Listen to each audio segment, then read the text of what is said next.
Mr. Speaker, we're going to actually try something, and these are always those moments where if you don't like something, it's fairly thick. We're going to do lots of demographics. If you don't enjoy that sort of stuff, don't watch this. I'm going to try to lay out a bit of an argument of the headwinds we're facing as a country, as a society. I'm also going to point out that we're still dramatically better off than much of the actually all the industrialized world, and we've done it better over the last couple decades than the rest of the industrialized world. But you gotta understand what's coming, and there'll be a couple examples here where we can take a look and see what's happening in Japan, and is that a foreshadowing of some of our demographics. But there's something, it's once again, it's a chip on my shoulder. As I listen to my brothers and sisters from the left, I just need them to step up and admit that in the last 2 years, Americans are poor. You know, they'll get up behind the microphone and attack Republicans for trying to grow the economy, for trying to provide opportunities. Matter of fact, a couple minutes ago in the 1-minute speeches, we had a member of the left get up and talk about supply-side economics. I'm going, where have you been the last couple of years of my life? You're now actually stealing our language. If you are a working man and women in this country, your purchasing power of your paycheck, you are poorer today than the day Joe Biden was elected. It's math. And so if you want to understand why so many Americans are cranky, are dour, are just in some ways just very dark on what the future looks like, it's because every day they go into a grocery store or to work or this, and they realize they are poorer today than they were a couple years ago. Where's the empathy, but also where's the goal to grow where we can actually make up for the wages not keeping up anything close to what inflation is? Good morning, friends. Another question that is being asked is what's going to happen to Social Security? Will checks increase or decrease? Well, friends, experts have just revealed 3 major things that could happen to the Social Security program over the next few months. This is as lawmakers debate on how they should continue to address inflation and the rising cost of living for all Americans. My dearest friends, please make sure that you watch until the end of this video for all of the details. Also, I will be giving away more gift cards next Friday. If you would like to enter the weekly giveaway, friends, all you have to do is click and like several of my videos and then comment below the keyword of each video that you watch. The more videos that you watch and then comment on, the greater your chances, my friends, of winning the giveaways. Please stay tuned because at the end of today's video, I will be announcing the 2 winners from yesterday's giveaway. It is no secret that Social Security is facing problems. For years now, Americans have been concerned that the program is on the verge of bankruptcy. In fact, nearly 60% of retirees say they are very worried that Social Security will not last throughout their retirement. The good news is that lawmakers are aware of the issue and are trying to find solutions. The not so good news, though, is that some of those solutions could result in less money in benefits for millions of retirees. Social Security is experiencing a cash shortage that may lead to benefit cuts if left unchecked. The program relies heavily on payroll taxes to fund the benefits.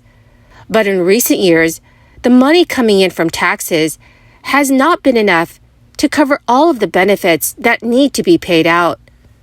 And as a result, the Social Security Administration has had to dip into trust funds to bridge the gap. But those trust funds will not last forever. According to the most recent projections from the SSA Board of Trustees, both of the program's trust funds are expected to be depleted by the year 2034. By that point, other sources of income would only be able to cover around 80% of future benefits. There are a few potential changes that have gained widespread support across both political parties. Currently, only income of up to $160,200 per year is subject to Social Security taxes. But some lawmakers have proposed taxing income above $400,000 per year for Social Security purposes. This would dramatically increase the program's funding. By doing so, this would dramatically increase the program's funding. Data shows that this solution would eliminate around 61% of Social Security's cash shortfall. Another way to increase Social Security's cash flow is to raise the payroll tax from 6.2% to 6.5%. This would affect all workers paying payroll taxes, but it's only expected to eliminate around 16% of the program's shortfall. While the first two potential solutions focus on increasing Social Security's income, the other two aim to reduce the program's expenditures. Around 78% of Republicans and 86% of Democrats are in favor of reducing benefits for higher earners, which would eliminate about 11% of the shortfall.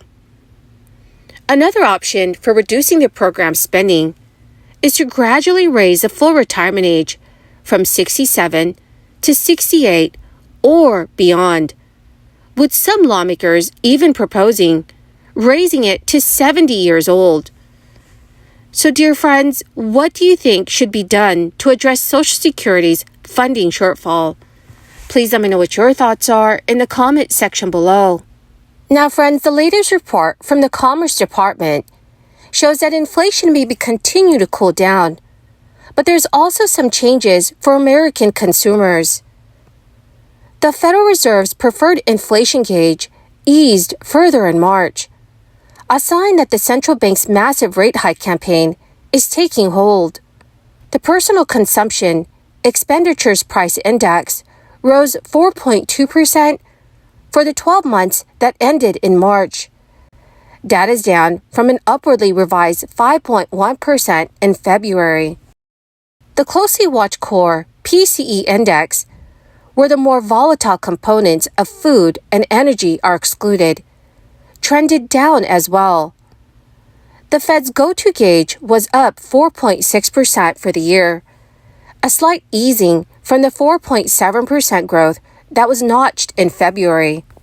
Last month's flat reading in consumer spending set consumption on a lower growth path in the second quarter.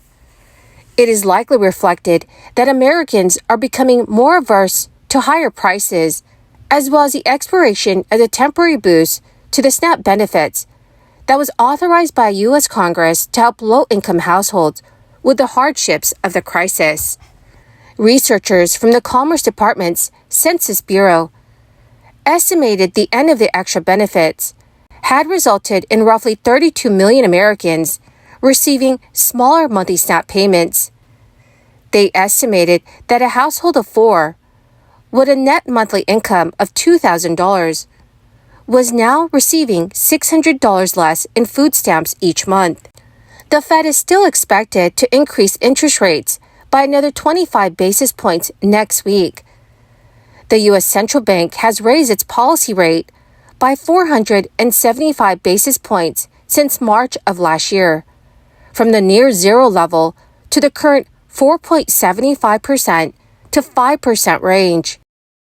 So, dearest friends, what are your thoughts on the current state of our economy? Please let me know what your thoughts are in the comment section below. Well, my magnificent and marvelous friends, that is the end of my daily stimulus update video for this morning. Thank you, dear friends, for being here and for being part of this community. The two winners of yesterday's Walmart gift card giveaway is Carol Fiore and Lorma Loza. Congratulations, my friends! To claim your gift card, please check your notifications page and send me a message. Or you can message me on my Facebook page. If you would like to enter these weekly giveaways, simply click and like several of my videos and then comment below the keyword of each video that you watch. The more videos that you watch and then comment on, the greater your chances, my friends, of winning the giveaways. Thank you and have a wonderful and very blessed weekend.